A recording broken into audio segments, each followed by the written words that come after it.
मीच मला दडदड होतं, आता ती काय उत्तर देते त्याचा. अहो एसटी पास धारकांना नाही हो कोणी भेदभाव करणार. मी म्हटलं तेच बरोबर आहे, उबेर आणि हे आणि मॉल संस्कृती त्याचा फार प्रिय आहे. ठीक आहे, पण तुमची इच्छा पूर्ण हो, तुम्हाला तुमच्या गुरूंपुढे काय म्हणायचे ते पण म्हणा तुम्ही. आणि तुमच्या ह्याच्यामध्ये खूप छान वाटलं, आम्हाला सगळ्यांना हसू आलं. आणि हेच आपल्या संमेलनाचं हेच वैशिष्ट्य आहे की कोणीही इथून नाराज होऊन आणि दुःखी मनाने जाणार नाही, प्रत्येकाच्या चेहऱ्यावर जाताना हसू असणार आहे. ह्याचं आज तुम्ही उदाहरण दिलं, अगदी छान वाटलं. मला वाटलं होतं गझल सादर करणार, मग ते कसं वातावरण सांद्र म्हणजे काय कुणास ठाऊक, सांद्र वातावरण हे नेहमी ऐकते, पण ते कसं असतं कधीच नाही होतं. मला वाटलं आज तुम्ही जाणार, पण तुम्ही तर काय एकदम हास्यरसात भिजवलं आम्हाला. आता बघूया रोहित तरी करतोय का आपल्या वातावरण सांद्र, तो पण एक गझल सादर करणार आहे. धन्यवाद ताई.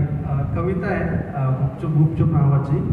तर बेसिकली ही कॉलेज शाळा कॉलेजच्या जीवनात जेव्हा भेटणं, म्हणजे मी पण 90s मधला आहे, जेव्हा भेटणं म्हणजे थोडासा गुन्हाच होता, पण बघणं गुन्हा नव्हता. ओके, भेटणं गुन्हा होतं, बघणं गुन्हा नव्हतं. त्याच्यावरती आहे की डोळ्यातल्या डोळ्यात बोलायचो आम्ही, तासभर गप्पा मारायचो आम्ही. डोळ्यातल्या डोळ्यात बोलायचो आम्ही, तासभर गप्पा मारायचो आम्ही. चालतानाही अंतर ठेवायचो, ती पुढे मी मागे. चालतानाही अंतर ठेवायचो, ती पुढे मी मागे. असंच दुरून एकमेकांना जपायचो आम्ही. नंतर गुपचूप उष्ट्या डब्यांची अदलाबदल करून, गुपचूप उष्ट्या डब्यांची अदलाबदल करून एकमेकांना प्रेमाने घास लावायचो आम्ही.